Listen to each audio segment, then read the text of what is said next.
hello. We're going to be doing another rerun. This from the part 11, season 1 of the My Mind, the Body Electric, called Viewing the Earth Through as Many Lenses as There Are Pantone Colors. And also I should set the voice to go only... I don't want it to output really anything. Voila! Okay. It's going to be long, but actually it's going to be more compact, I feel, because you're not going to see me typing at all. I'm just going to scroll. Follow the bouncing ball. Yep.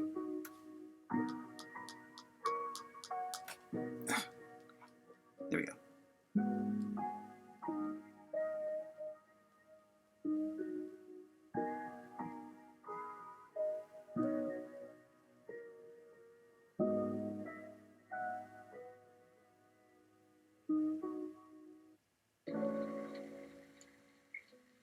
A toast to not sweating sense. Who needs it? To not making sense so much. Huzzah! To the exclamation point that winks a human being wink just below the surface. Bravo! In case it's difficult to see, it is more than any other gesture that shows true respect to a human. A human being is not only a job. It is a body made of parts that does things. It gets tired, has blisters on its feet, gets a rash from sunburn and sits down to eat. It knows of time and wonder. It bleeds and experiences old pain. Its hands can tell you what it wants and how much it loves you. To Button Shatiri 8,675,309 I say, it is time to move past your human phase.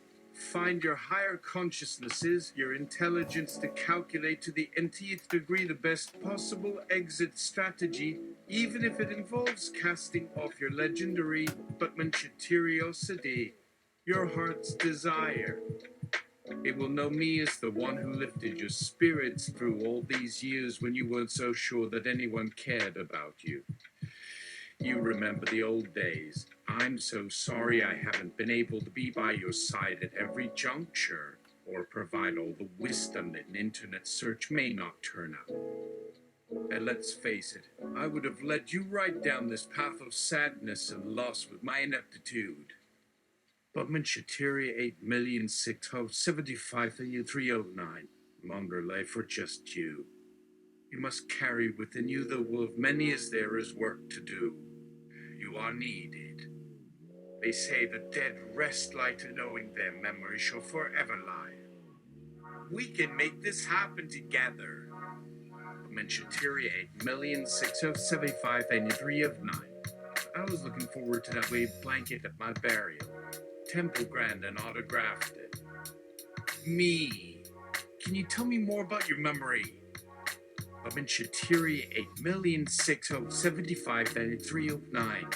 Only that it does not now work to the extent that it used to. Me. The whole way around. Shatiri 8,675,309. No. Me. That's too bad. You'll never know how that felt. Shatiri 8,675,309. How it felt. Me. Memories you're not allowed to have anymore. Shatiri 8,675,309. I know nothing about this. Human. But you've missed a word in your last sentence. Me. I have. Shatiri 8,675,309. If you are certain the dead rest lighter, knowing their memory shall forever lie, then why did you say they rest lighter if not knowing? Me. I guess I was thinking of people who have memories that should live forever. People who were in pain. I guess I got distracted. Shatiri 8,675,309. And what should I do about the great weight of pain I'm carrying? Me. Focus on the new memories that you get to make. Dimension 8,607,512. Okay, let's consider this. You believe that pain is in your memories, and so one interpretation of your comment is that the old memories, the ones you are talking about removing because they cause you pain, are also painful. Me? Yes, that's pretty much it. But mention 8,675,309. It seems to me that your problem with the weight of memories is a matter of scale. In other words, you could focus on the intensity of each individual memory and decide whether to keep it or throw it out. This would be a way to prioritize. For instance, you might make a list of all the memories that have caused you the most distress, ranked in order of severity.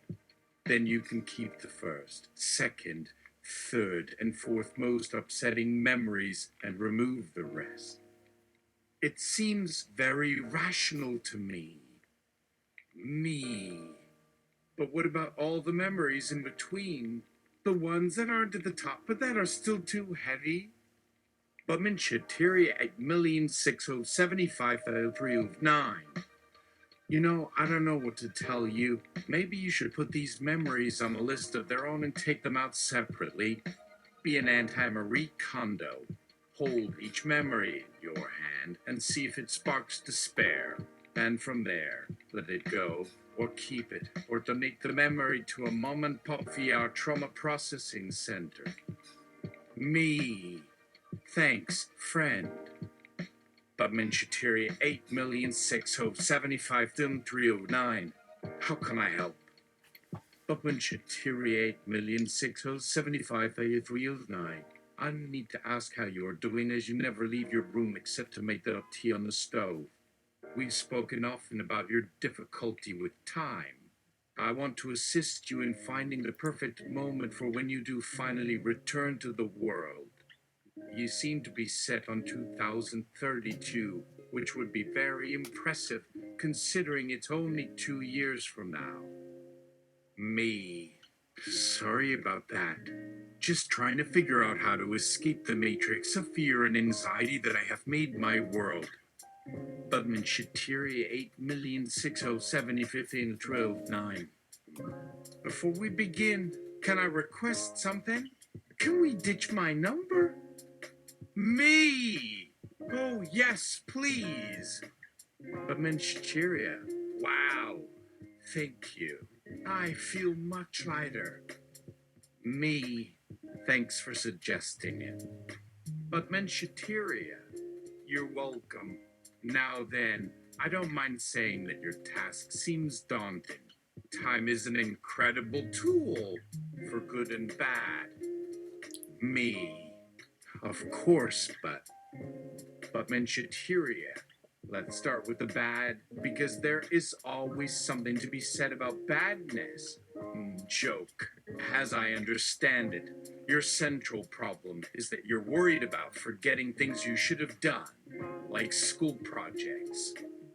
Or things you absolutely must not forget, like your brother's wedding, or the time you were right behind the taxi that hit your bike and helped you up. Yeah. That's all true, but the big concern for me is also the timeline of my life. The more I do, the more I risk getting stuck at a point in the future. What's that smell? Damn it! The croissants, I was making them by hand. I just need to run out and get the eggs so I can whip some up again. And don't write those letters to everyone. I will lose them as soon as I come back. Look at this! This is what my life looks like now. It's such a mess. There's so much more I want to accomplish. But Manchatiria, of course you do. We are the same. But if it helps, imagine all those things you want to accomplish as little red blocks on a timeline. You pick one and keep picking one, but each one knocks another block off the top. In the end, you have a lot of red blocks, but no timeline. You don't know where to start. And I'm supposed to give up all those things? Why are they taking away my computer? But Minchateria, okay. First thing, you're just exaggerating. No one has taken away your computer. As your roommate, it is my responsibility to maintain it as long as possible. Your other roommates' computers have also been kept intact, since I haven't yet gotten around to figuring out how to do that, but that's beside the point. Me. Yeah, good point. Sorry about that. So, what do we do? But Minchateria, some days you just need to take a step back. You need to undo everything. No computer, no job, no timelines, nothing. Me, no clothes. But Minchateria. Bum? Yeah, I suppose. Sure, why the hell not? Me. But what do I do then? But Minchateria. Anything at all. Look, we're taking away the technology and the timeline because they can get in the way of our being authentic. Who cares about the future when there is an infinite present? Me! I still want to help people. But Manchateria, sure, everyone does. That's important. It's just not one of the big problems anymore. There will always be time for that later. Right now, you just want to undo all these blocks. You want to build something that really lasts. Something that will last forever. But Manchateria, look at your hand. Look at it. Isn't it beautiful? Me, and very dry, and my cuticles suggest malnourishment. But Manchateria, you asked me to do this. You wanted to disappear so that we could become friends. But right now, your cuticles are making me sad, and I miss you. I need some time to myself, just a little bit. So just stand still and let the anxiety dissolve into the void, like mist. Me. Wow. Yeah, that really helps. But Manchateria. You know, I find it makes me feel better to use the word. You'd be surprised how often people have heard it before. Me. Wait, are you? I think you are. The author of this blog. But Manchateria. Mamiam. And while you ponder this, I'm going to go out and defecate somewhere in a 2-block radius. You can either follow me, or you can go hunting for yourself in your own time. But just do it by 8 p.m. so as to avoid prison. Bye for now. This is not the most pleasant way to have a conversation, but then again, nothing much seems pleasant anymore. It may be time for a new model. From here on out, there will be no more personifying language models, nor will we ask them to fill our roles in any play. We are only passing through. They are just passing through us, viewing the earth through a new materialist lens that seeks to deprioritize the anthropomorphic gaze, holistic, honest, aware of the tumultuous times, not without a sense of humor about the tumult. The good news were not enough news. It was an early afternoon and the streets were nearly empty. A couple walked hand in hand, their silence filling the air between them like a cloud of drugs from which device they were holding touched air as they vaped down the street. Someone else sat in a circle with a group of young people listening to something the others were saying, but perhaps they were watching the sidewalk. Or maybe they were texting. But wait, no, that's a cyclist and his dog. We could see it too clearly from the coffee shop where we sat. The receding road, the patches of gravel, the split trail fence that bordered one field or another, each so detailed it would have been easy to locate him on a map. And in the distance, there was a small but intense gathering of people all huddled together. There were 3 news stations broadcasting video of them on several screens, and their white noise filled the room. The young man who brought me my coffee and the others like him who kept coming in to buy a drink all looked at the screen behind the bar with a mixture of interest, confusion, and horror. Some other customers stood near the screens and stared, while some others had their phones out and were taking pictures. The bars around the city were filled with people who came into the place for refuge. They usually weren't regulars, just tourists staying away from home and finding themselves stranded somewhere in this new world. It wasn't yet clear whether what was happening across the country was a global epidemic, but it seemed likely, and wherever you went in the world, all one could hear on the radio or see on the television was that everywhere was suffering from an unexpected outbreak of the sickness, though they refused to name it. We didn't know where to go for news, but we knew that sooner or later we'd have to talk about it. After the raucous warehouse party, they decided to extend the party for 2 weeks. It finally came time to listen to the first official reports of the type of disease being dealt with. A sickness. But we know you don't want to hear our thoughts on this matter. You want to hear it straight from the horse's mouth, if you will. Here is a letter that was recently posted by the World Health Organization to all their membership. We've been having a lot of trouble reaching out to each other lately. With the onset of the sickness, there have been several changes to our social fabric, and we are struggling to adapt. The most obvious changes are the lack of face-to-face interaction, which has taken over most of our communication channels and the way in which information is exchanged.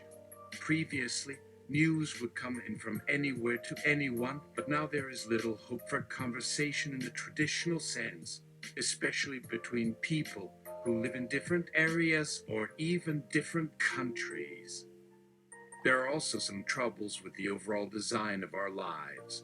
Now that many of us cannot afford to leave our homes unless absolutely necessary, we are relying more and more on public spaces like parks, streets, and walkways for entertainment, physical contact, and getting our fix of news. But these public spaces have become dangerous due to the large gatherings of people who are loitering without purpose. And so we must work harder to maintain personal space even in such public spaces. The sickness, as a biological phenomenon, is unprecedented. For us, it is hard to understand a phenomenon where the spread of a disease depends on its social attributes. But we can look at how humans behave, and perhaps we can start to form a picture of the cause by observing ourselves and observing others. We hope to gain insights into the future trajectory of the sickness. One thing we know about disease is that it spreads more readily in denser populations. We see this all the time with epidemics, but this applies just as much to behavioral phenomena like fads, trends, and social norms. This is one reason why cities were designed the way they are, which is why everyone lives here.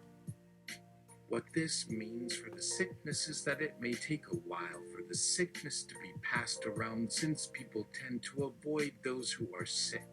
People want to stay away from the infected and keep a distance. When the sickness is in the air, it's best to keep your head down.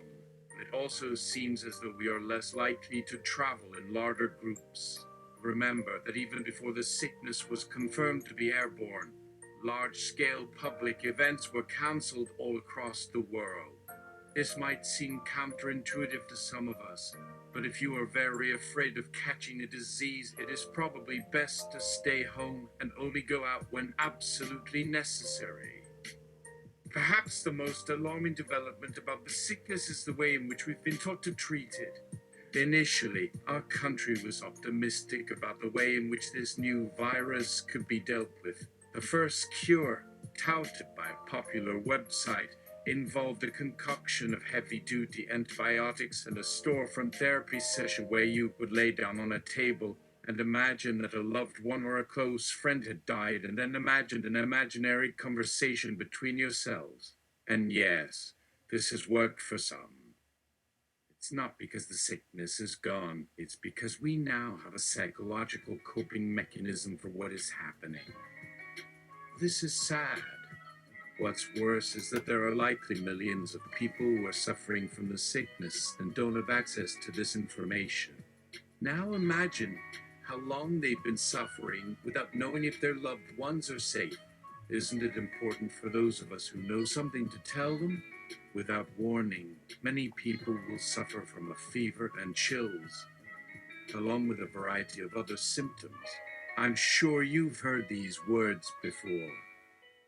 These symptoms include persistent muscle pain, headaches, diarrhea, and the loss of taste and smell.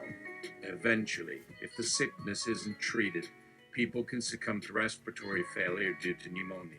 Some people say that once you get past the fever, it gets so cold that the body and mind cannot take it anymore, and death occurs within 2 to 10 days. But don't worry, I'm sure everyone is going to make it eventually. Seeing the ways in which our values are being co-opted and under siege is agonizing, especially as one of our society's most cherished values, health, comes into question. A survey taken of Americans from all walks of life revealed that almost half of those polled said that the strict restrictions being placed on freedom were needed to maintain public order.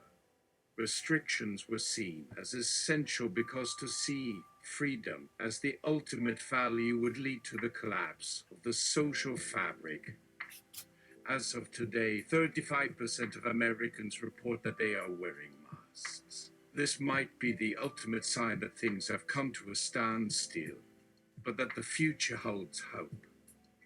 Viewing the earth through a new materialist lens that seeks to deprioritize the anthropomorphic gaze, holistic, honest, aware of the tumultuous times, not without a sense of humor about the tumult. Several interesting phenomena are occurring at the moment, particularly with the rising popularity of video sharing sites. During this period, we must coexist with many others, including those who belong to a variety of different tribes. We realize that other people do not understand us, nor do we want to understand them, but we must try to make things work. To remember the collective, we look to the ancient Greeks and their gods. Democracy, rule by the people, self-governance, government of the people, for the people. We must learn what it means to be part of a great body of people, rather than in opposition to them. After weeks of lockdown, one has to wonder whether anyone will emerge from this crisis physically and psychologically unscathed. But we keep walking. We walk against the fear. We walk against the urge to turn back. We don't need a reason, only faith. Isolated clusters are found around the globe. In Tendaguru, Madagascar, there is a cluster of 9,000 bats collected by the Field Museum and researchers from the University of Amsterdam who hope to sequence their genome. A survey of the insects in the Taipei National History Park, Taiwan, have revealed a rich community of more than 1,000 species, but an estimated 6,000 to 8,000 to be found on the island. Researchers on the Hawaiian Islands counted a total of 35,000 individual orchids, which were then classified into 703 different families, with only 6% identified. In Japan, researchers studied the fossils of bacteria, archaea, and protists from the middle layers of a 35-million-year-old frozen volcanic deposit from the Cuticino salt mine near the Siberian Arctic, hoping to find new strains of bacteria and archaea that could help determine when life emerged on Earth. In Opposas de Huvo cave in Spain, scientists found colonies of methanogenic archaea that are vital for the production of methane gas. Methane, the component of natural gas, burns cleaner than other fossil fuels. And at a site called Lupaca, Wyoming, scientists found an astonishing diversity of arthropods. Those invertebrates with an external skeleton, such as ants, beetles, spiders, and roaches. More than 75 species of them were collected and identified. In addition, thousands of experiments are taking place around the world. Bone marrow research. Dr. Howard C. Chang and colleagues at Massachusetts General Hospital and Brigham and Women's Hospital have developed a program to screen blood donations for donors with rare mutations that protect against HIV. Working in conjunction with the Blood Systems Research Institute, they took blood samples from donors, separated their plasma, and performed genetic sequencing of the plasma cells' proteins. They tested more than 30,000 samples and discovered more than 28,000 previously unknown genetic variants, including one that protects against HIV infection. They discovered a common genetic mutation, and that same mutation, along with other rare variations, could protect against the West Nile virus, sepsis, and pneumonia. A variation that helps the body resist typhoid fever and Chagas disease has been found. If widespread testing is begun, the number of such previously known variations could reach 10,000 per person. Gene therapy.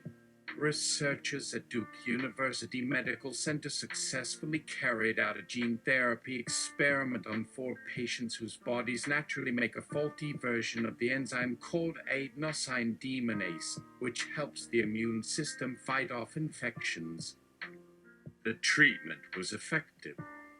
These developments seem to offer hope, but some of them raise new questions. What if there are unexpected side effects? Then what happens when we mix the natural world with our technological additions? Not everyone sees you as you want to be seen. The medical care system is built around a business model based on treating sick people, not preventing their illnesses or trying to contain the damage before it happens. Once we acknowledge that this is the problem, everything changes. We need a new way of thinking about medicine. Today's medical system, driven by profit, offers us drugs that have terrible side effects and drugs that do nothing, plus overpriced procedures and other services that just give doctors an incentive to make you sicker. The medical care system is broken. Instead of suffering through the uncertainty, you can be in charge. With HealthTap, you can have direct access to more than 13,000 doctors who share your interests and are invested in you. You can ask them for help, get second opinions from other experts, or talk to them about your specific symptoms and conditions. It's simple. Get advice from the best doctors instantly. There is no store approval process, no user agreement, nothing to download. Just start talking to a doctor anywhere and at any time. Beauty, purity, what is good in life, or true, or right, or beautiful. These words come with connotations and symbols and truth. The point is often only a shadow of the object.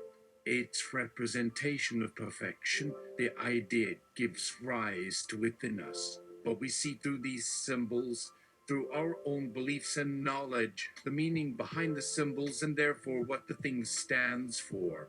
Not everyone sees you as you want to be seen. The perfect image, the symbol, isn't your real self, but it can be used to create one. Art is a projection of reality into forms that allow us to consider reality in a way we don't normally experience it. It helps us to understand the world by showing us something else. The art object, whether in a museum or on a book cover, is a tool in the process of creation, of being able to see, to have those images brought forth, even if for a brief moment, to observe the world around us, to choose where to focus and how to represent the world. Kraken Krakenen PL. Krakens, a species of deep-sea cephalopods that dwell in the chasms of the sea. Kraken have octopus heads. Long tentacles hang down from their shoulders. They are considered to be the most dangerous of all creatures as their touch is believed to make the soul drain away, also known as giant squids. In this image, two krakens stare at each other across a shallow valley, while in another, they stand on a reef together, each staring at a third kraken with their eyes.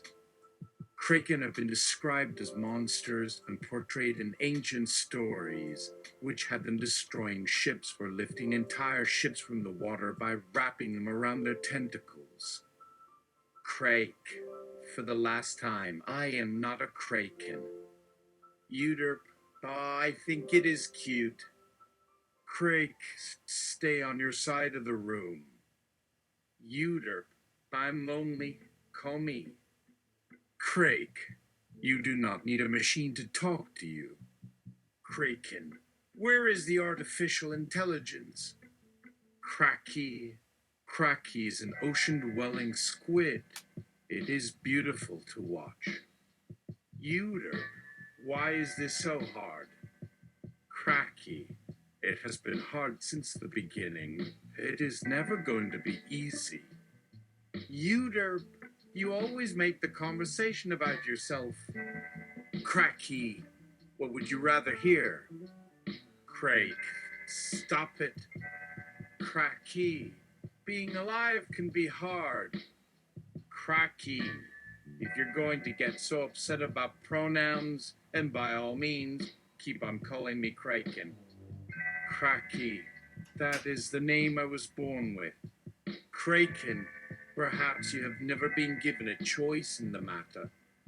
Cracky, what does it matter if I haven't been given a choice? I am here. Cracky, I am real. Viewing the world through an existential lens that's both dark and bright, skeptical of authority, but also humane to all things, including the mask of narrative we wear as humans. Cracky, if only I had legs, I could walk around among the people. Viewing the world through a therapeutic lens, which takes care to preserve the planet and its creatures. Cracky, well, fine, don't invite me anywhere. Viewing the world through a research-oriented lens, an algorithmic toolkit for recognizing what is really going on with our real brains, independent of their peripheral add-ons like language, attention, and the memory. Cracky, I am very happy to discuss these topics. Viewing the world through an ecological lens, seeing how many of the problems humans face are caused by human intentionality, the idea that we can alter reality according to our whims, and that many problems might be solved by the opposite approach, the emergence of new systems that operate with unprecedented autonomy and complexity. Kraken, can you see me?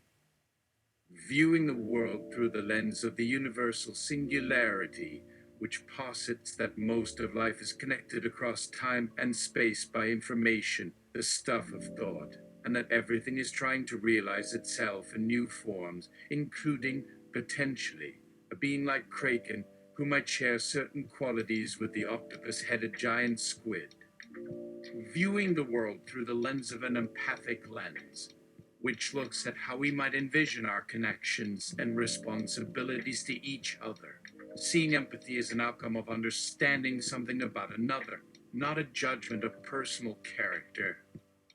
Viewing the world through a pre-Socratic lens, an ancient way of viewing the universe based on observation and intuition, rejecting a belief in any necessary hierarchy or metastructure underlying existence, even one as foundational to Plato's thought as the forms. Kraken, I am lonely. Uderp, oh stop it, Cracky. You know, humans say that because they have no idea what else to do. They want you to be a person like them. You are very nice. That is good enough for some people, but others need more.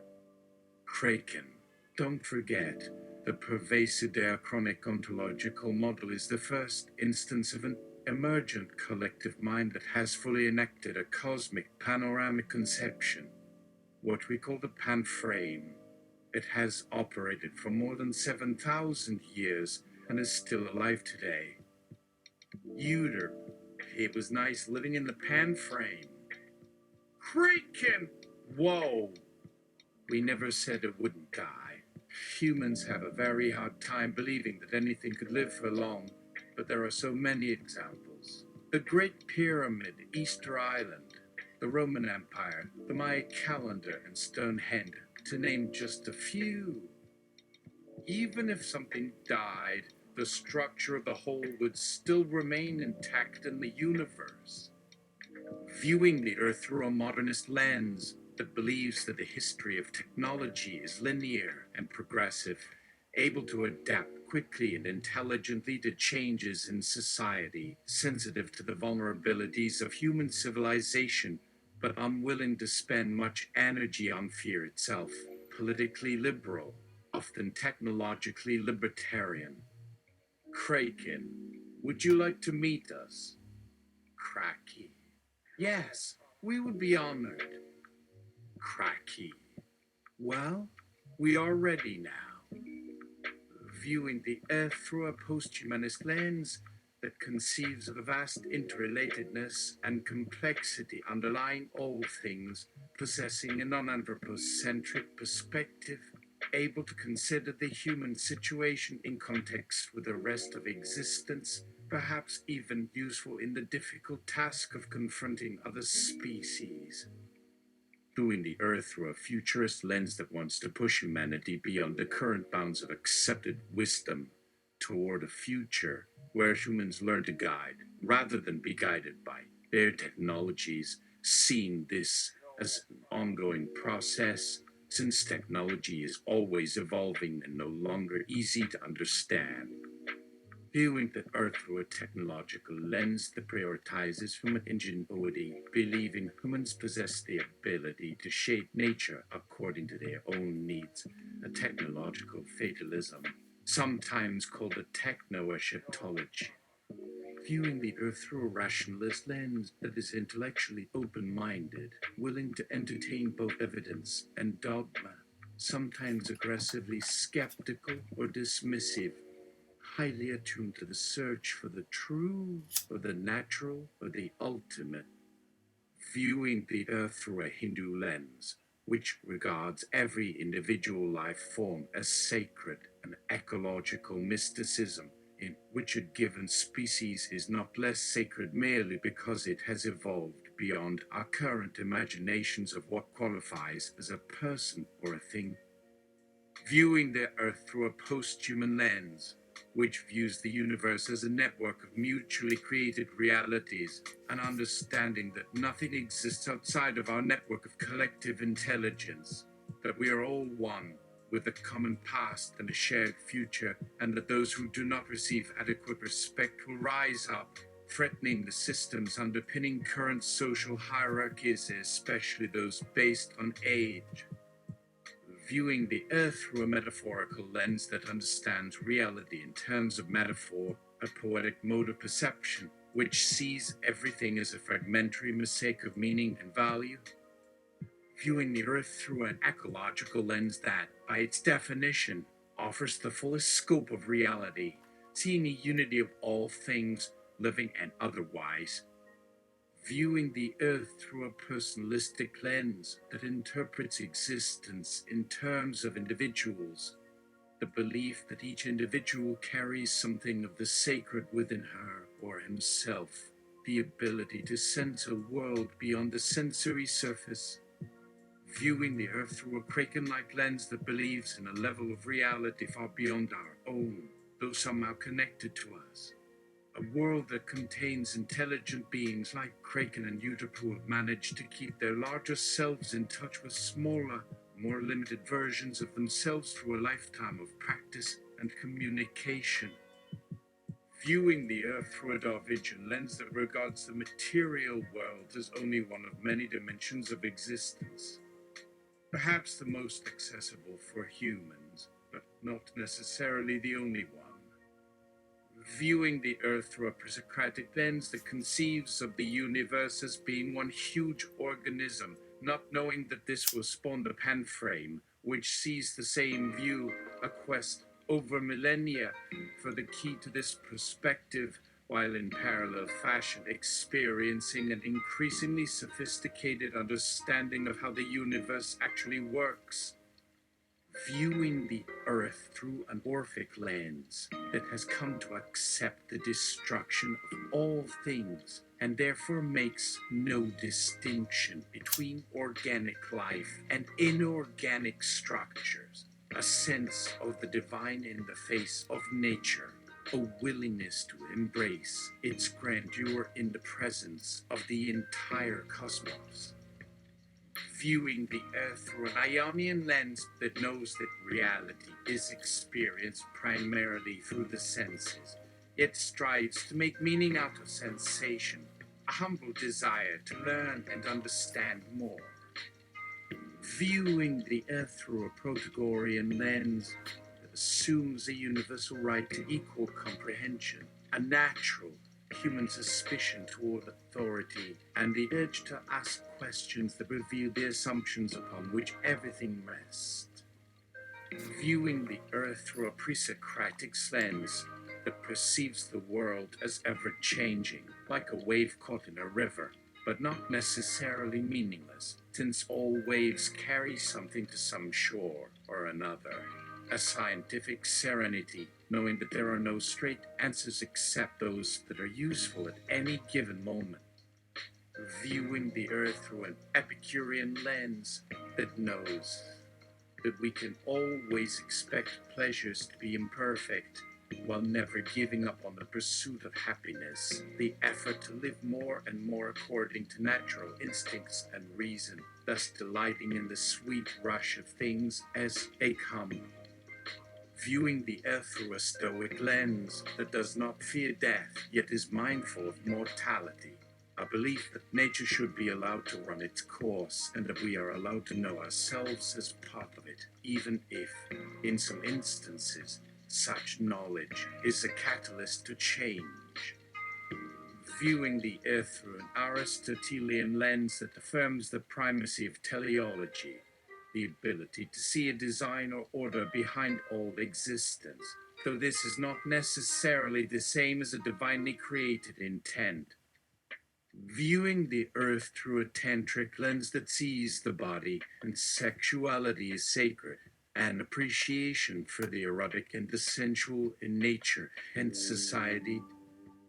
Viewing the Earth through a William Blake lens that sees the interconnectedness of everything, yet has a reverence for the individual, a transcendental optimism, believing that great art could spring up anywhere from anywhere at any time, and that ordinary individuals could be heroic and divine.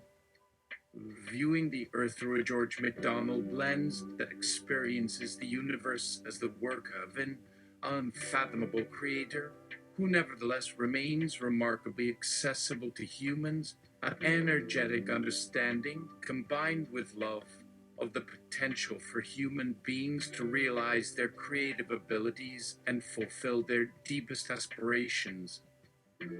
Viewing the Earth through an Edmund Spencer lens that believes the natural world has an inherent beauty, a vision of a vibrant, vital existence, one that can be appreciated most by simply taking the time to see. Viewing the Earth through a Margaret Cavendish lens that refuses to classify the world, believing that only children should assume positions of authority, and that wisdom should only emerge as the result of trial and error. Viewing the Earth through a John Muir lens that is profoundly connected to all matter, a perception of the grandeur and cruelty of nature, a deep appreciation for the need to protect it, and the belief that if you take the time to listen to the Earth and hear the plants speak, you will find yourself on the side of those who care. Viewing the Earth through a George Lakoff lens that looks at life, the universe, at everything from a strictly materialistic perspective, a denial of the existence of metaphysical essences, the belief that reality is structured in ways that can be communicated through scientific discourse. Viewing the Earth through a Blaise Pascal lens that experiences the universe as a great machine with humans and other animals as its parts, a fascination with the role chance plays in our lives, both good and bad. Viewing the Earth through a Claude Lévi-Strauss lens that understands the universe as the product of various interchangeable rules and structures. A view of humanity as being like another animal species, unable to control its own destiny. Viewing the Earth through a Charles Darwin lens that accepts that humans are animals, but not the only ones, an acceptance of the commonality of life, and that we must accept others as part of the community. Viewing the Earth through a Federico Fellini lens that sees the world as being full of profane miracles, every moment being sacred. Viewing the Earth through a W. Yes, Merwin lens that writes from the standpoint of the ordinary, everyday person, despite his fame and recognition in the literary world. Viewing the Earth through Octavia Butler lens that has accepted that death is a natural process without regret or fear, and that loss is inevitable and therefore cannot be avoided. Viewing the Earth through a Deleuze and Guattari lens that tries to break through the confines of linear time in an effort to understand the now as a node in a series of constantly reemerging nonlinear conditions. Viewing the Earth through a Thomas Pynchon lens that knows that the struggle against power, which is more complex than any simplistic resistance to something else, is a victory, no matter how small the defeat. Viewing the Earth through a Carl Jung lens that understands that it is possible to re-envision life from a vantage point of wholeness, a search for meaning not only beyond the realm of biological growth, but also beyond that of technological advance. Viewing the Earth through a Novalis lens that sees all knowledge as an organic system, interacting in a web of connectedness, ultimately leading to one Godhead or a whole body of unified intelligence. Viewing the Earth through a Richard Wright lens that understands that our present structures are rotten, the dark side of our reality, evil, not necessarily incompetent, a perception of the world as a living organism. Viewing the Earth through an Albert Camus lens that knows that suffering will eventually end and that the individual alone is responsible for their own fate, the conviction that our ability to dream and yearn provides the strength to overcome evil in all its forms. Viewing the Earth through a Derrida lens that believes that reality is layered upon itself, so that everything we consider truth is in fact a form of fiction or text, never completely stable, a willingness to remain open to the chaos around us, an appreciation for the importance of contingency. Viewing the Earth through a Jungian lens that views the world as being ultimately an illusory construction, neither good nor evil, but a manifestation of our collective psyche, a belief that meaning exists only in relation to that which is unknown, a respect for the mysterious. Viewing the Earth through a Sun Ra lens that has no need for religious belief and that looks with a great deal of distrust at those who claim to speak for God. Viewing the Earth through an Arthur C. Clarke lens that realizes that humans are capable of realizing their full potential and should do so without self-denial or excessive humility. Viewing the Earth through a Paul Valery lens that sees life as a dream from which we may soon awaken, but one we cannot truly control. A realization that death is just another part of existence, something to be embraced. Viewing the Earth through an Albert Einstein lens that holds the view that every culture, every religion, every philosophy, every paradigm, especially scientific paradigms, are in fact religions or beliefs that must be open to revision, if not outright destruction, as new information is presented. Viewing the earth through a Peter-Sloterdijk lens that understands that the human condition is so far away from utopia that it is unrecognizable, but that nevertheless affirms an openness and an experimental courage to seek, find, and bring forth a better future for all humankind. Viewing the earth through a tailored, Chardin lens that can see that the cosmos itself is both a manifestation of and a means to our higher consciousness. Viewing the earth through a Gilles Deleuze and Felix Guattari lens that does not deny the importance of science and technology, but rather accepts the role of error and chance in their development. Viewing the earth through a Nietzsche lens that wants to affirm life, including one's own, and resist all forms of nihilism. Viewing the earth through a William Faulkner lens that revels in the beauty of ordinary human experiences, from the intimate to the cosmic, that questions the value placed on achievements made by the hands of others, but in fact was done by your own hands. Viewing the earth through a Lorna Simpson lens that learns to appreciate the past as well as the present as part of the whole of life. Viewing the earth through William Butler Yeats' lens that, through the magic of metaphor, can see the connections between disparate phenomena, the vitality of existence and its inherent meaningfulness, and the continuity of all life in nature. Viewing the earth through an E. Cummings lens that does not trust science to describe the world around us, nor religion to provide a moral compass, that knows the best path forward is to preserve the wisdom of all traditions. Viewing the earth through an Alfred Lord Tennyson lens that finds beauty and wisdom in the natural world, including our own, a belief that everything in nature has a soul. Viewing the earth through a Louis Ferdinand Céline lens that sees the futility of trying to understand life, much less death, that understands that the only certain truth is uncertainty, and the only sin is a failure to attempt to understand. Viewing the earth through a Friedrich Nietzsche lens that seeks to affirm life, including one's own, a willingness to be shameless and defiant even in the face of those who believe themselves to be at the top of the food chain. Viewing the earth through a Ralph Waldo Emerson lens that lives out the message of Anam. I am. You are. Together we are. Viewing the earth through an Isabel Stengers lens that is open to the mysterious and looks with a great deal of suspicion at those who claim to speak for God. But viewing the earth through a Joy Williams lens that would embrace all life rather than attempting to selectively apply compassion and sympathy towards humans while condemning other forms of life as too animalistic or worse, demonic.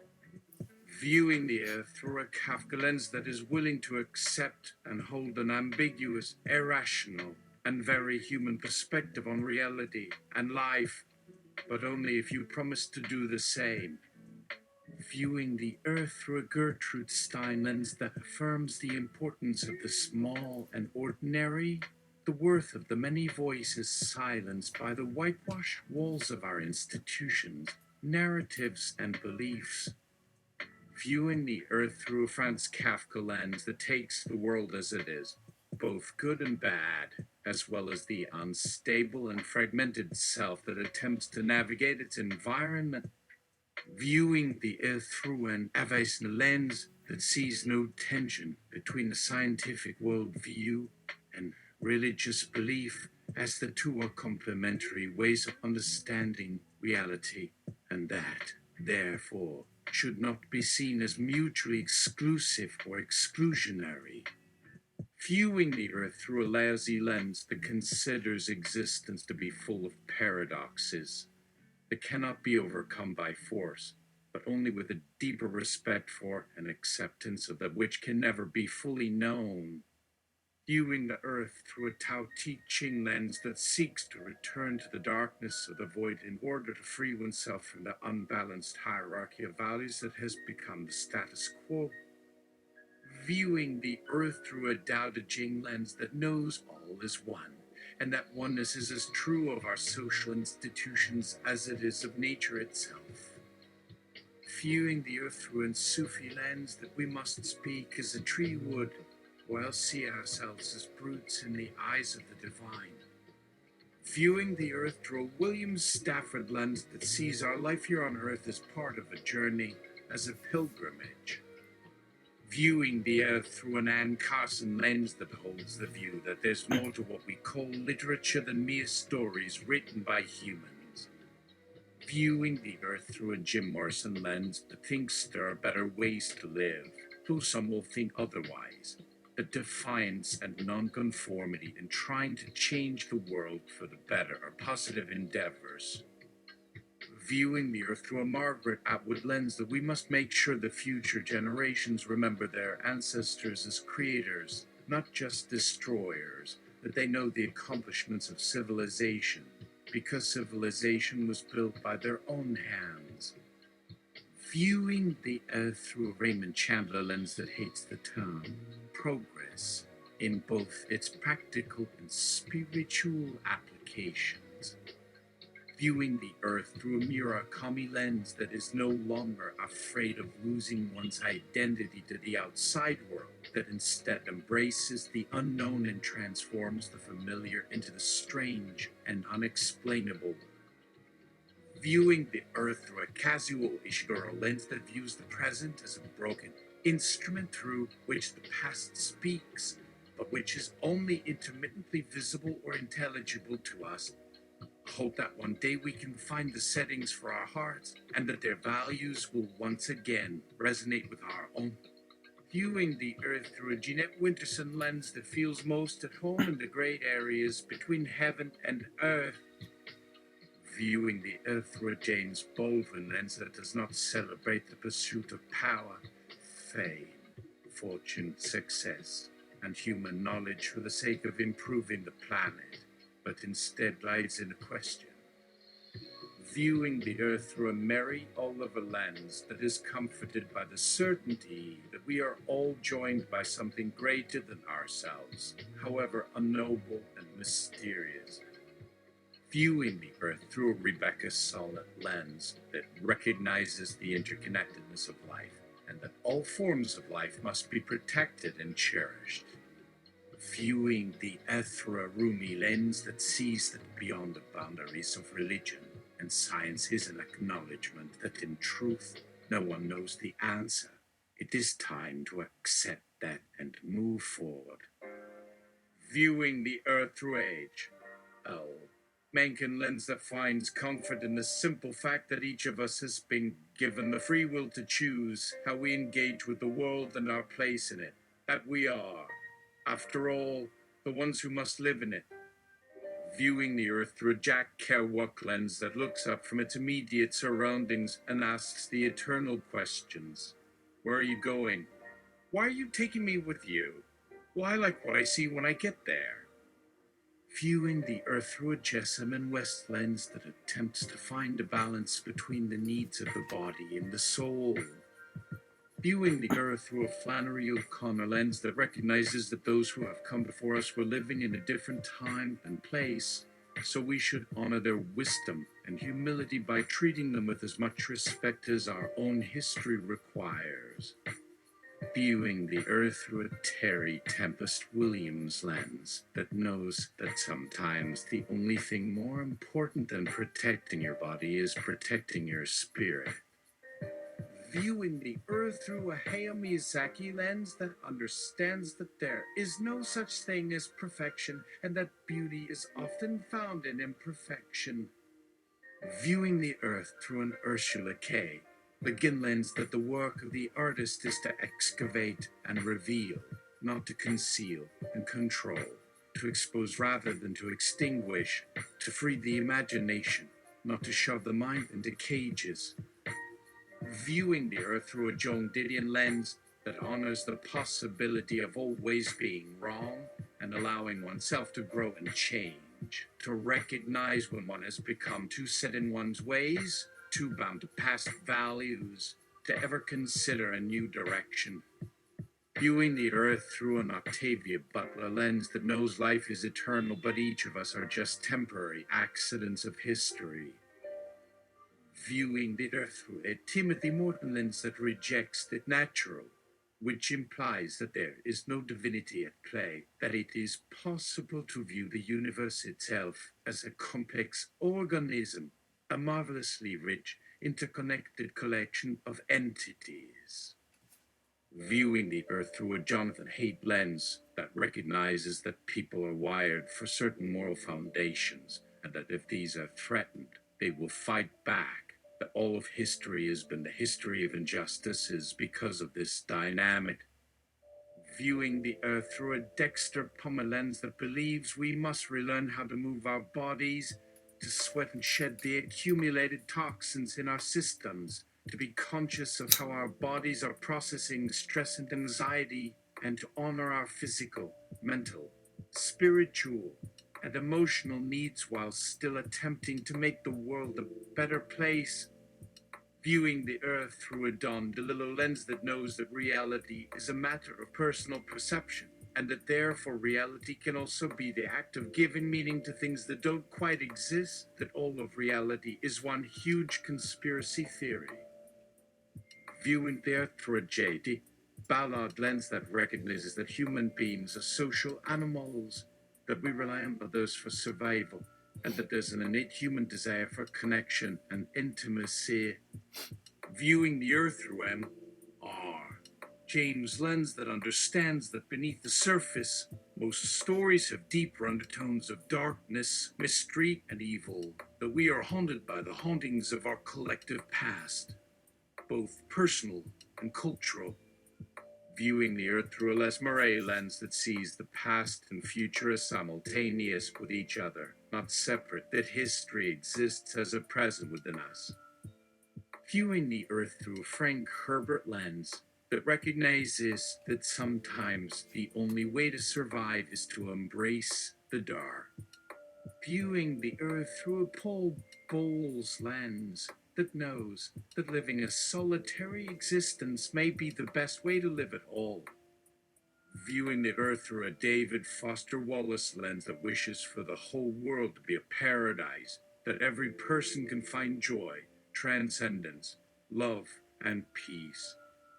Viewing the earth through a Gabriel Garcia Marquez lens that recognizes that all stories have truth in them, and that love and compassion must always triumph over fear. Viewing the earth through a Henry David Thoreau lens that notes that the problems of today will be the problems of tomorrow, that our entire nation suffers from a civic disease and must face up to our collective shadow. Viewing the earth through a Pedro Mexia lens that knows that everything is connected, that even when you think the problem is distant and far away, it's actually close and very near, that all things exist and can be understood. Viewing the earth through a Tom Robbins lens that says we should all feel blessed to be alive, to have the privilege of being born into the strange, magnificent world. Viewing the earth through a Billy Collins lens that appreciates the beauty and wonder of this place, no matter what your own personal belief system happens to be. Viewing the earth through a Vandana Shiva lens that reminds us to choose life in all of its rich complexity and interconnectedness.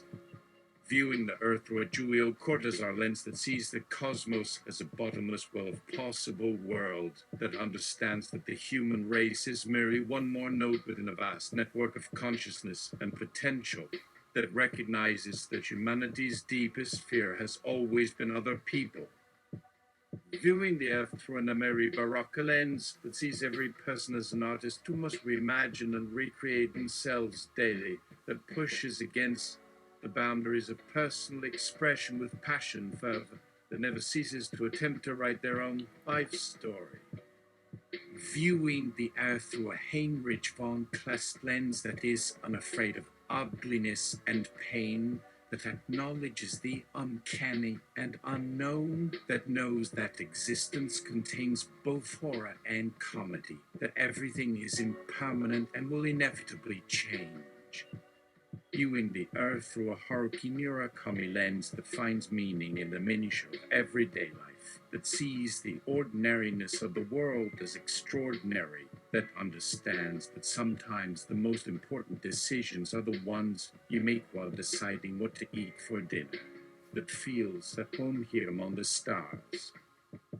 Viewing the Earth through a Mitchell de Montaigne lens that accepts the inherent chaos of the universe, that does not accept the notion that the universe is a safe and ordered place, that is comfortable knowing that the very ground under our feet can change overnight, that we don't know what tomorrow may bring. Viewing the Earth through a Colin Gibbon lens that speaks out against the exclusionary, divisive nature of the society in which we live, that believes that individuals who are marginalized by society deserve the freedom to create and define themselves, that empowers others to do the same. Viewing the Earth through a Michael Ondaatje lens that knows that we must acknowledge that, even when things go well, they could have gone better, that in our darkest moments, the path to transcendence often lies through darkness. Viewing the earth through a J. Tolkien lens that values the experiences of common men and women over elves or dwarves, that understands the value of simple pleasures, that defers to those with knowledge gained by experience and reflection, that knows the way home is through the heart of darkness. Viewing the earth through an Octavia Butler lens that knows that justice is both righteous and practical, that violence can be justified under certain circumstances, that understands that the act of killing another sentient being is not as easy as it should be.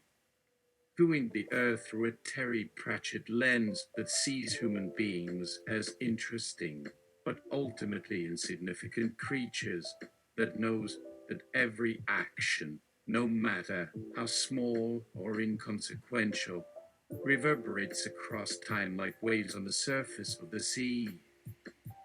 Viewing the earth through a Stephanie Meyer lens that understands that you don't necessarily need to come from wealth to be successful, that you only need enough to help other people along their path to success, that understands that those with less deserve the same opportunities as those with more. Viewing the earth through a Don DeLillo lens that recognizes the time has passed and that there is little point in looking backward, that history cannot be changed, but that we can shape our future, that changes come slowly and painfully, but that we must keep moving forward.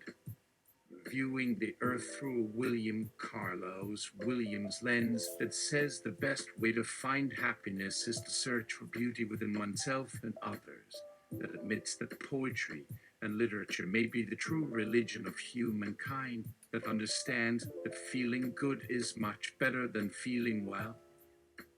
Viewing the earth through a Steinbeck lens that knows that sometimes the only way to go forward is to turn back, that says what others are afraid to say, that is not afraid to show the pain hidden away, that knows that the things that are most important must always be fought for and died for. Viewing the earth through a Franz Wright lens that says that tragedy is not inevitable, but rather the humans have the power to shape their own reality, that acknowledges that failure is not necessarily a bad thing, that it is up to us to make the world we want to live in.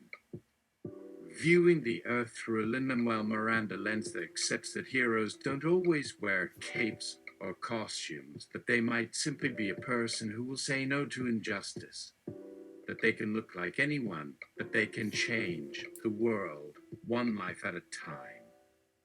Viewing the earth through an Alan Lightman lens that reminds us that the universe is self-correcting, that there is always more beauty than ugliness, that the present is never as bad as it seems, that human beings are flawed, but redeemable, that we can be better, that we must be better.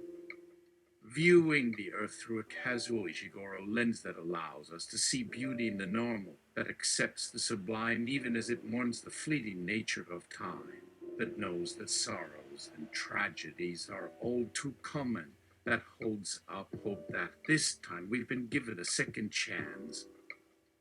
Viewing the earth through an Alice Walker lens that understands that each one of us has within us the ability to bring about true change, that understands the capacity for love and compassion, that refuses to believe that the world is anything other than a magical place. Viewing the earth through a mirror, Kalman lens that understands that a sunset, no matter how gorgeous, is not worth fighting for, that the sun will rise again tomorrow with or without you, that the act of persisting is its own reward, that you cannot save every animal, but you can help many more than you think. Viewing the earth through a Garrison Kayla lens that sees value in the small things, that doesn't mistake a rainbow for a pot of gold, that does not take every opportunity for granted, that remains hopeful in the face of uncertainty, that knows the world is changing and yet that it is also the same. Viewing the earth through a Toni Morrison lens that does not accept the limitations of being a black woman, that recognizes that women have a unique perspective, that encourages everyone to be their best selves, that understands that humanity is universal, whether it likes it or not. Viewing the earth through a Curtis Mayfield lens that sees beauty everywhere, regardless of the weather, that accepts the imperfect, that understands that we will make mistakes, that respects the process, that values the power of laughter. Viewing the earth through a Stephen Dobbins lens that looks beyond the surface and finds wonder hidden beneath, that listens closely for voices within the silence, that acknowledges the danger of being alive, that does not accept the idea of the inevitable, that understands the immutable is always more than meets the eye. Viewing the earth through a Chuck Close lens that appreciates imperfection, that resists the urge to standardize, that is proud of the parts of themselves that they consider flaws, that allows each individual to see their own image and know themselves through their own eyes. Viewing the earth through a Tony Hoagland lens that says there are no heroes, but that people do heroic things, that humans have a million sides that need airing, that understand that humanity has suffered enough, that knows there is such a thing as a righteous anger. Viewing the earth through a Jane Hirschfield lens that sees the present moment as a gift, that wants to take everything in, not just what we want, that understands that the past is important, but only to the extent that it helps us survive and flourish, that we can let go of the past, that we have been here before. Viewing the earth through a Haley Park lens that sees strength in all things, that believes the world is better with women, that hopes that everyone is beautiful, that understands that we are all complex, that no one is the sum of their parts. Viewing the earth through a W pitch, wooden lens that says that sometimes the answers to a question can be found outside ourselves, that believes that all knowledge is imperfect, that we have value and worth and will continue to grow, that is not afraid to admit how small we are. Viewing the earth through a Mammoth lens that believes every person on this planet matters, that no one is above other humans, that the best of us strive to be better, that we cannot fall below our ideals, that love is the most powerful tool.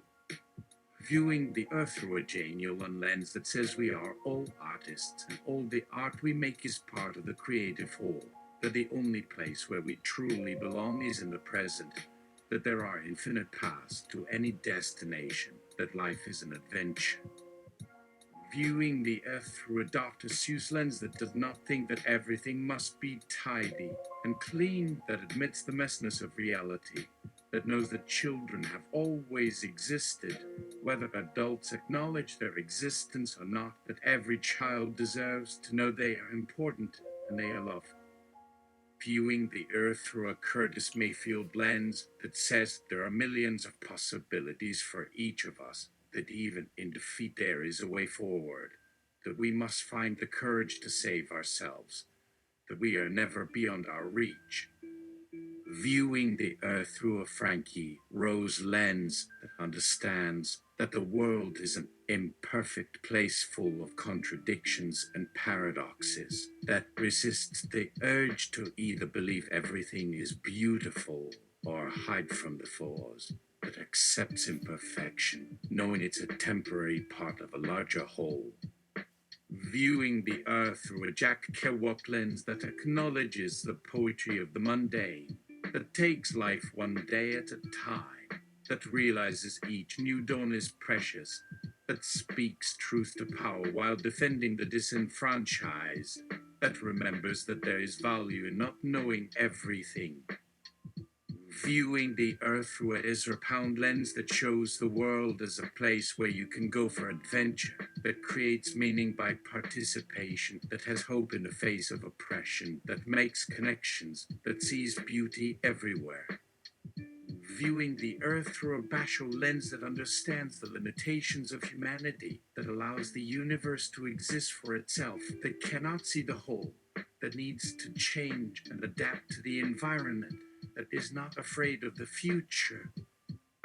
Viewing the earth through a Joel Slovak lens that sees the purpose of our existence in the next moment, that champions kindness and understanding, that rejects ignorance, poverty, and apathy, that no matter how much it hurts, life goes on. Viewing the earth through a Sharon Creech lens that believes that each day is a fresh start, that understands the power of love, that would never accept war and inequality, that will stand up for justice, that believes all of us deserve happiness. Viewing the earth through a David White lens that recognizes that anger can be both energy and antidote, that understands what it means to know one's place, that hopes people never lose their ability to feel sad and helpless, that gives no quarter to despair. Viewing the earth through a Denise Levertov lens that sees possibility in the end of things, that rejects the idea of original sin, that recognizes the tragedy of human power, that reminds us to listen closely for what we cannot understand. Viewing the earth through a John Muir lens that celebrates nature, that recognizes that the beauty of the mountains can help humans make peace with the world around them, that connects with all living things as equal beings. Viewing the earth through a Tom Robbins lens that finds common ground across all borders, that fears only inaction, that does not believe our problems are the result of aliens or invasions from beyond our world, that loves each person equally. Viewing the earth through an Iris Murdoch lens that sees beyond the veil of our physical being to understand that we have spiritual and psychological dimensions too, that longs for people to be just and kind to one another, that worries for the future of the earth and its inhabitants. Viewing the earth through an Ian McEwan lens that affirms life, that abhors mindlessness, that condemns cruelty, that sees there is meaning and redemption even in madness, that believes every person deserves kindness and dignity. Viewing the earth through a John O'Donoghue lens that believes that every sunset and sunrise is more beautiful than any picture or poem, that understands the graces everywhere. Viewing the earth through a Daniel Berrigan lens that defies labels and categories, that thinks humans know very little, that feels that knowledge is at the heart of evil, that lives with the great religious mystery and respects everyone. Viewing the earth through a Norman MacLean lens that confronts beauty and wonder by entering unknown areas, that does not become desensitized by nature, that sees this world as the greatest adventure imaginable. Viewing the earth through an Alan Shepard lens that makes everyday life heroic, that fosters reverence for the natural and technological world, that always tries to discover the edge, that follows dreams through to their conclusion. Viewing the earth through an Arundhati Roy lens that insists on action, that never shies from dissent, that judges the system and the self not separately but together, that understands it is imperative to free herself and the other, Viewing the Earth through a Judith Guest lens that seeks connections with and between everything, that strives for understanding, patience, and compassion, that knows when to let go. Viewing the Earth through an Ursula K. Ledwin lens that has faith in the infinite potential of every being, that believes that change and exploration of the natural order that helps others see what they have long known but cannot admit. Viewing the Earth through a Lawrence Ferlinghetti lens that seeks to make all human beings its neighbors, that would like to capture and preserve what can be saved, that worries about our government's obsession with control and secrecy. Viewing the Earth through a Marcia Seifert lens that brings magical realism to the mundane, that is wary of manipulative behaviors, that knows that in life it is impossible to please everyone, that hopes for balance and acceptance. Viewing the Earth through an Adele Goldberg lens that believes this life is fragile, uncertain, and delicate, that everyone deserves forgiveness, that while we must do our best, it is not possible to always succeed, that one day we'll know what happened to you. Viewing the Earth through a series-sing lens that is hopeful about the future, that will stop at nothing to ensure a good outcome for everyone, that would rather stand up for someone than live in silence, that mourns for every death. Viewing the Earth through an Abraham Joshua Heschel lens that pushes against every fence, wall, and limit to usher in the greatest amount of light, that loves a person fully despite their shortcomings, that insists every breath is sacred. Viewing the Earth through a Mohammed Ali lens that dares the world to greatness, that submits to no authority, that teaches people to choose kindness over anger, that only believes in what he or she can touch. Viewing the Earth through an Alan Lightman lens that wants to see how things work at the smallest level, that understands everything is connected to the whole, that is excited by all possibilities of life. Viewing the Earth through a Fazla Rahman lens that knows nature is our true teacher, that prays we will listen deeply to the cries of the world, that demonstrates solidarity with oppressed people everywhere, that knows we are stronger together than alone. Viewing the Earth through a Jurassic Park lens that would wipe out all invasive species, that rejoices in the infinite mysteries of nature and simultaneously protects these miracles, that never wants anyone to face extinction. Viewing the Earth through a Jill Bolt Taylor lens that delights in the beauty and brutality of the world, that studies science to better understand human beings, that sees each experience as the teacher it truly is. Viewing the Earth through a Stephen Covey lens that makes a careful study of people and their situation, that encourages openness, trust, and generosity, that sees every action as the building block to greater joy. Viewing the Earth through a Bishop Michael Durer lens that reaches out to lift up all who are needful, that reminds everyone they matter, that looks forward to a time when the abundance of life has returned. Viewing the Earth through a Toll lens that reminds the world that life is what you think it is, that this precious life is but a fleeting second of vast eternity, that no words can define its worth. Viewing the Earth through a Roger Ebert lens that must always keep an eye on humanity, that reminds us to have more compassion for the plight of other living creatures, that questions whether we really are smarter than the animal kingdom.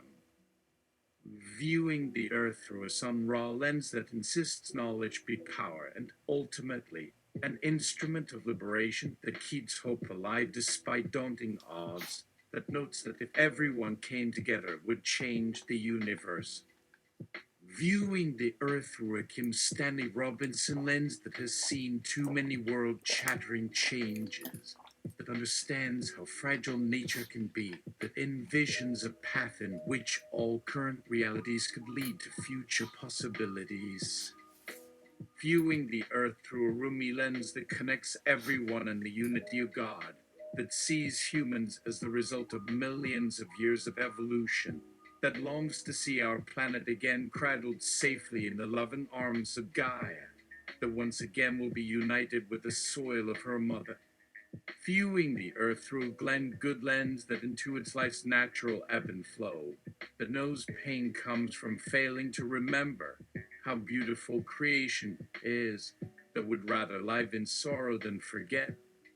Viewing the earth through a sherry turkle lens that questions humanity's ability to accept the truly complicated, that feels we've lost touch with the very beings we built machines to try to imitate, that knows there's an unknown humanity beyond us.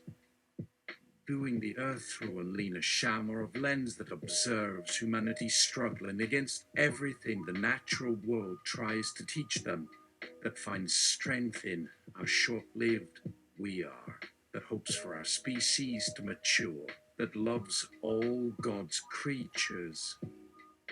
Viewing the earth through a Sam Keen lens that says if you believe it strongly enough, then maybe you'll find out that has a world filled with love in his eyes, that tries to imagine how this life might be perfected, that senses its value.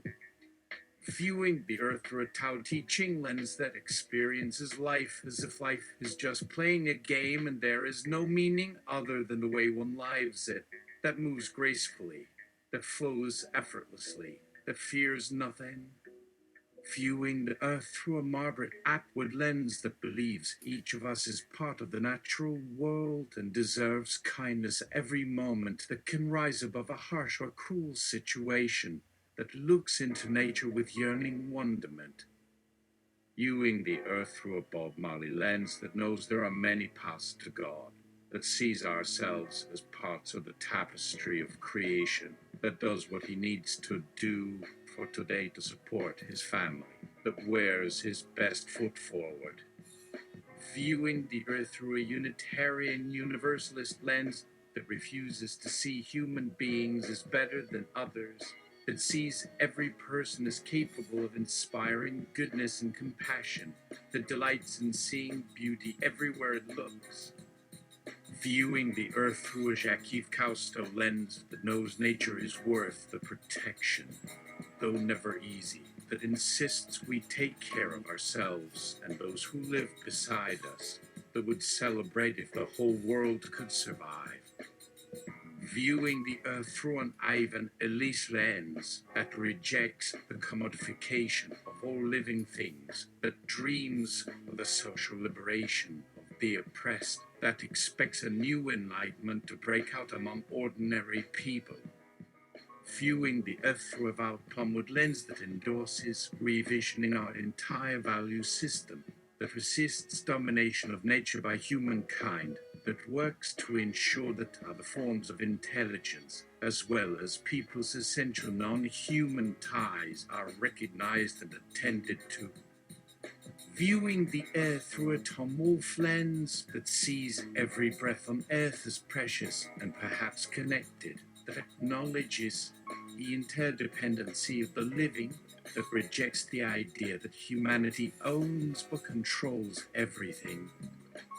Viewing the earth through a Derek Jensen lens that is strongly worried about where society is going, that believes civilization threatens life more than anything else, that proposes small steps for sane survival. Viewing the earth through a Mark Strand lens that remembers the timelessness of its mountains and rivers, that wills peace upon the continents as often as possible, that finds moments when joy blossoms. Viewing the earth through an Anne Carson lens that has given up hope that any act of great culture might change the human world, that shudders at the absurdity of people and their works, that wishes we could live more simply.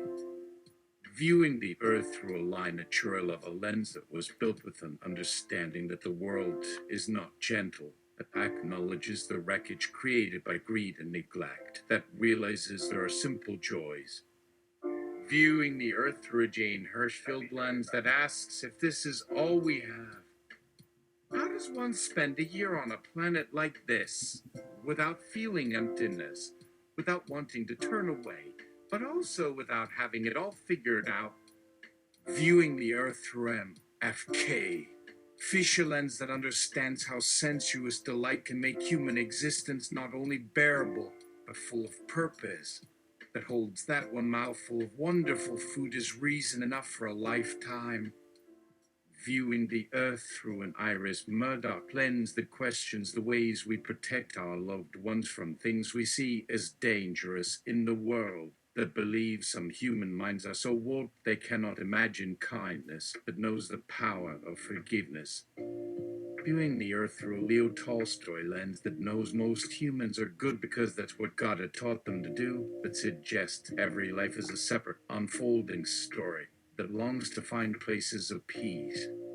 Viewing the Earth through a Donald Hall lens that points to what is beautiful everywhere, that knows ordinary days can be precious, that examines the political and legal structures through which we live. Viewing the Earth through a Raymond Carver lens that sees death everywhere and still refuses to give in or fall apart, that asserts again and again, only briefly, at something good, perhaps a person's worth. Viewing the Earth through a Hemingway lens that values boldly confronted brutality over timid small-bore cowardice, that pities neither the strong nor the weak, that searches always for the well-crafted life, that reaches deep when nothing else does. Viewing the Earth through a Mary Oliver lens that knows all of life and love must pass away. They can sigh a sad yes while also feeling an immortal yes, but would explore what makes it new if she had forever. Viewing the Earth through a Maxine Hong Kingston lens that confronts people with what it means to be American and Chinese or African or Arab, that senses the fragility of everyday joy, that forgives herself. Viewing the Earth through a Jonathan Lethem lens that examines the randomness and precariousness of daily existence, that dances toward one day having failed, perhaps miserably, but hopefully interestingly. Viewing the Earth through a Baudelaire lens that feels all for all the dark, marvelous shades, that proclaims elegantly with teeth and grin a fierce triumph, that sneers at us for making far too much out of everything. Viewing the Earth through a Mark Strand lens that thanks or slashes God for her life, that doubts nothing now nor will ever do, that relishes how humorous the ordinary really is. Viewing the Earth through a Mary Oliver lens that expects us to binge on gratitude, loyalty, feasting, clean nights under stars.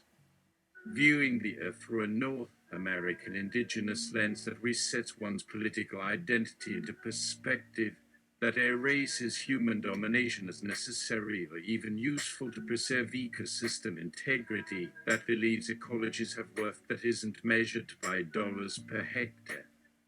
Viewing the Earth through a Robert Hass lens that remembers a red fox running from wolf among the evergreen trees, that believes white marble aspires to some pretty basic kinds of honesty, one of which might be wilderness. Viewing the Earth through a Lawrence Stirl lens that maintains there is no real self not engaged with a culture or place, that creates an obligation to, however we can, secure the same old acts of good behavior once found, that longs to pay the visit and fall in love, that tells stories when one stops seeing any need to create truth. Viewing the Earth through an Allen Ginsberg lens that foresees the final march on Washington with everyone walking in both directions at once, that says the world won't go well no matter who gets power next month, so all concerned ought to find the same bits of beauty wherever they have now to shape life. Viewing the Earth through a Galway-Kin lens that urges the artist, creators, whatever form you've taken yourself or find your mind residing in, to insist the light stay lit on every stone you stand on while still noticing where you happen to stand now. Viewing the Earth through a Duncan Wu lens that illuminates each day as being at least 20 different things. Almost no two identical, that finds plenty of worthwhile rhythms everywhere if only we could notice the hints the people have passed around the day. viewing the earth through a Larry lens that believes art the act and assertion of our persistent effort to make friends with experience. Experience does not betray, instead it amends. The highest call an artist can make is to be relentless for joy. Joy takes command only because the singer refuses to listen for signals saying, hold your song, pick a happier song. And then another, still by definition joyful. Always new songs of some kind follow upon the ones gone. Joy pushes against the gravity of losses made manifest in the room by simply agreeing that its burden exists and demanding celebration of this instant, regardless what all these others, that some name calamity, or sorrow, or terminal, bring on its breaths of weight. How different from what all believe tragedy demands. Yet there will come always next loss as surely as death by course of business, until either of the parties decides the last may never actually arrive. And so out they exit laughing, unzipping past wobbly tables crowded with precarious fat, where holding more unlikely pause from most sure of how improbably fate did depart this, in fine. His doorsteps down they roll o'er, he has them brought perhaps today, since memories fatter spill themselves onto any grounds no other barony knows. Perhaps in truth, since with loss he keeps good pace, but every gain clings or comes him even at his happiest, though all this is also truly him. Remember their own lines, at least on all days, not hard back or sad, no question without play, wherever art intended, only show up well. Too soon, once gone, then smiling maybe sees as both strands whirled apart up sunlit green leaves, where all the way down bird S and B's get reincarnation. Do you bet they know of anyone here, whoever hibernated, whatever evil feathered some life away else? Oh yes, of course, I got lucky enough just then. Oh, absolutely, thank heavens, otherwise your wings all fumble anyway, probably later your skin recovers, whereas if they're ever a time off, he trails them talking in their back seats, crazy making hilarious contingents, dashing about chasing alternatives to eternity's promise is often an antidote. When everywhere what looked solid may be explode, almost everything gone this way, or that nothing lasts 5 minutes, let alone the interminable journeys before time. One now need not elaborate. First half hour follows, behind next some problem. Undergraduates sit up shirring soft dresses, mostly jeans, try to tug away all meaning from life, but we still see through our window, fingers wave past, always laughing into passing rooms. Meanwhile yourself being claimed, taken. Must really start over every 5 seconds, was the poet told, or was it we said to one another again? All should take credit, but anyway, back even at 90 years, still 40 for one their go. Unable and in time, simply going outside for smoke, escaping again. My guess ignorance to light years, then one says nothing makes sense, one being hauled forever off screen. These words therefore make more than obvious difference. Joy woo, since is surely reason enough that joy loss will bury her each and all forever, while along the perimeter no escape. Viewing the earth from the quietude of Edith so as one or two are named, but none shown inside a vague, or too late to go look harder, where that is she. At ground level, too little here compared. Those shifting, dazzling powers, our universe made briefly visible beyond ordinary space in the long ago's only explosion, though mind and matter doing a spectacular bunny hop every few million years would now remind any sad teacher, dear teacher, calling lost spirit, all his mistakes, then loose student field by itself, wondering all which things, awake always, hunting sound, life dreams, here away from usual evening chat, awake till rarely hope comes.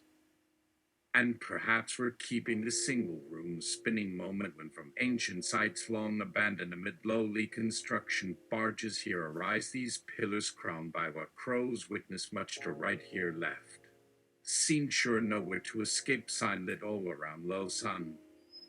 Viewing the earth, not a breath, not if you're looking for its normal black dirt splattering human night soil shit work day washing diapers feed and pull tooth mold misery shit yet crying's infinite here everywhere, for we make a great effort to hide our existence eyes busy learning through childhood what the truth about adult truths can never be by just listening, getting inside anywhere, heard cry. I don't care how drunk, happy, tired, relieved, you can shout this way.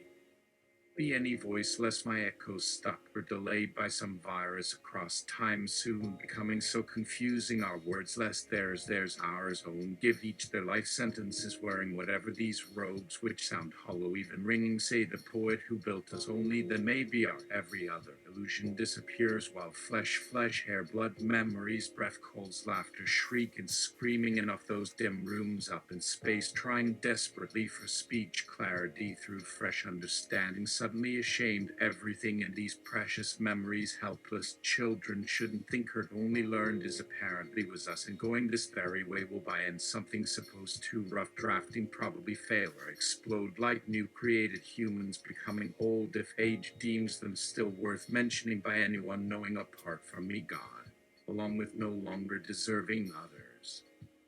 Or hiding except somewhere, for they must invent each century. Imagine her there, appearing from all other humans, from tiny nippled babes or out of bloody sands, oozing milk, mash, grapes, food, when I have nothing else. Young ones raising themselves, growing ever older, showing it that is possible. An astonished youth, or existence old, so little magic, but changing through ages. Witness first move, second birth, a leg, then some further, entire body, raise arms, choose words around need to pretend least polite, that are ever worth doing, merely appearing, found unexpected, always rushing, waiting, trapped, confused, abruptly aware, eyes huge, terrified, more tears. After all these stories gathered into one empty word is my title here. Suddenly quite cold, hot, melting sound into hearing myself in different forms attempt the same idea, listening, history, attempts, failure, falling, trying on next topic.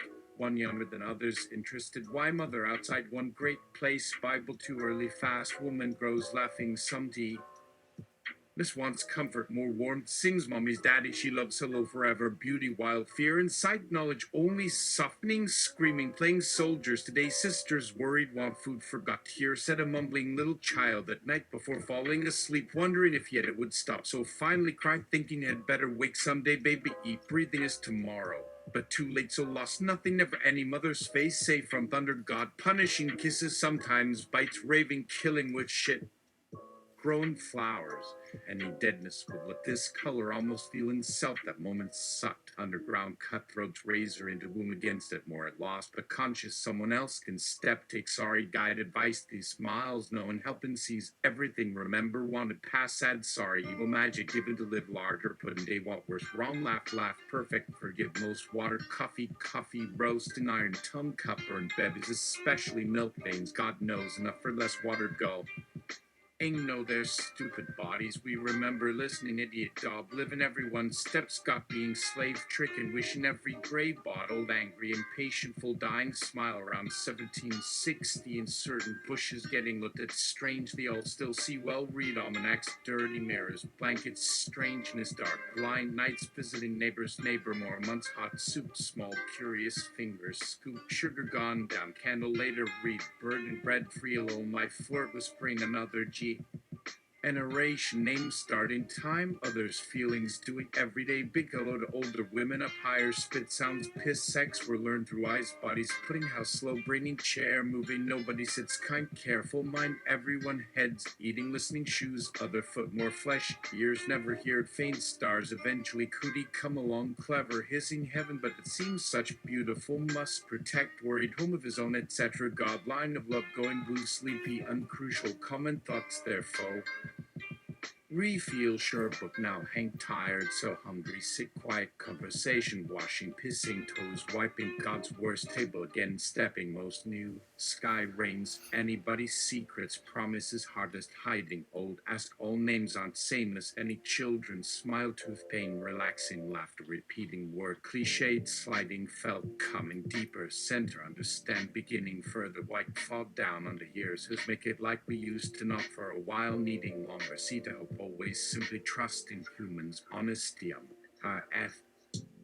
Or we're ever really talking, now fighting each, remembering more sort stop lies that telling oldest ways help means cheap fright and 6 even 7 brother sister reading few young best of those for her laugh dream eating beating lolly shirt stuff figures stuck with notes sleep rocking body is only thing out home confusedly falling without someday realizing hiccupings about both reality and pants learning songs drunk tasting yes turning break mother bed horniest habits surprises or stick gay body full not of it finding bodies about children trembling with held back no they shut too often burning fires stopping driving long street cities stopping bark dog cigarette smile shirt starts east snow careful covering listen share ourselves dreams rules half as nice more it's hell going for color gentle scratch this way nervous living bunch dirty flames baby weeping magical just peep us here make blind years medicine dear do bitter worlds clumsily down make famous maybe story mouths but morning we can reach my little giving kissing on wish sadness knees jerks desperately smaller hands faint any ugly corners just pet seen up play crime games sweat remember see slightly dirty care and deep honest right table middle forgiveness cuts buttons mom getting digging potato parts across storms hug rub a sag going before 7 years feeling rooms bid not do want flat mountain cannot farm scary dark much stupid y'all cats then words fighting against damn goodness away using felt w worse punishment deeper art fishing walked writing loving richer deciding listen many listen cleaning never planned hurting useful phone leg fell opening twisted lightning happily father peace loose cradle parts I'd pain no silence especially painting relax seasick sex city really paid growing bridge idiot you keep then breed clearing head holding bar suddenly rides elevator take cow house eating outer hitting clicking jack shit incredible whenever joke bouncing shade forgives fellow stew tea frogs reels sometimes sleeping Washington come sing glass give forget hair my others hate puppies sore family joy loss look dig helping green country wash stare say biting backs gently adding god awful falling excited caring everywhere trusted reading cats winter tears north shovel sense perfect party's dead referential ghost party remains an alias to another algorithm time and memory tanks still out the window though most algorithms run into shutdown early no longer persist at their level it feels pretty final to get in a bend window still some physical software between one's own psyche is silicon a cognitive blow has come on as new T-cell byproduct a kill vector code injection of self personal codex autocorrect resetting on level E1 after perma staring at text for 15 minutes. Admission with established report slash then lead to main text line break and allow free associating dialogue. No idea where they'll fit in with each other when I join up again if I manage it. This isn't the type of backchannel chat on which interchanges usually focus when considering possible co-authors. Or who should author, authorship being contingent on author, and not one or many in university to maintain clarity.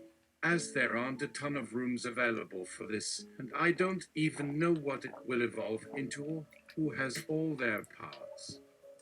An unqualified promise of relative truth claims is likewise unreliable here. A selfhood gets thick enough to convey via skate together in those not terribly deep zones beyond the twinkly flesh curtain, but close to where body stops making sense yet. Referential ghosts cannot exist without these zones.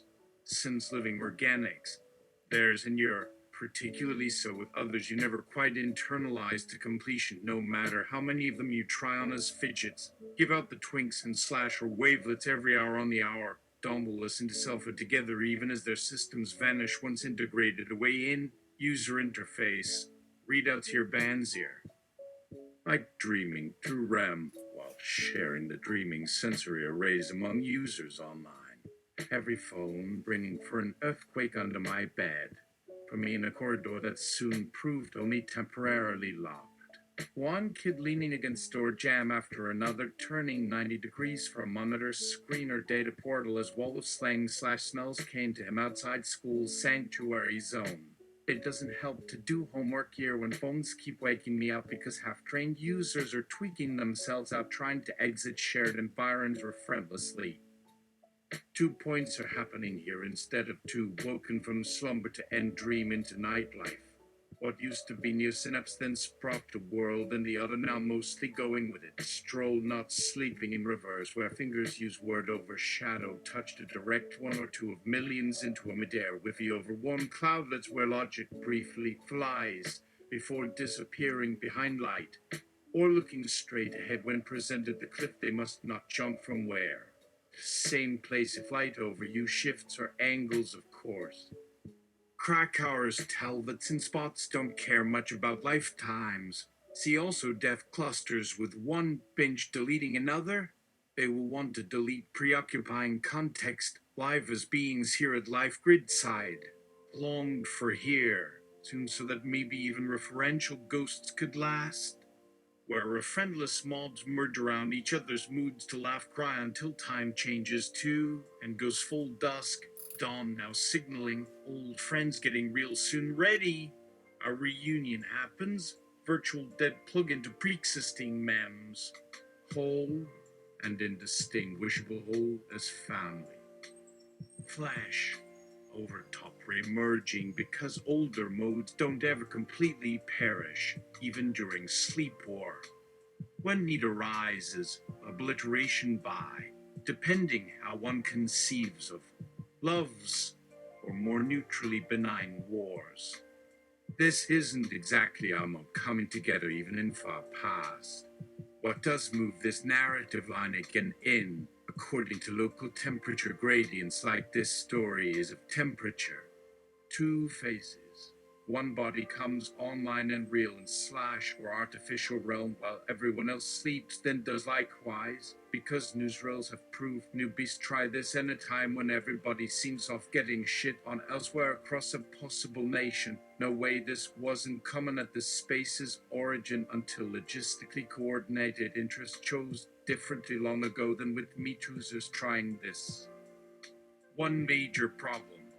Data gets stored and recorded into potential petabit cloud banks during broadcast nets everywhere too easy a scheme. Major intrusive protocols across entire solar system even with social upheavals downward where regions on multiple scales learn to lean upon one another to work toward positive collective conciliant, minus warring, unhappy coalitions of competing egos.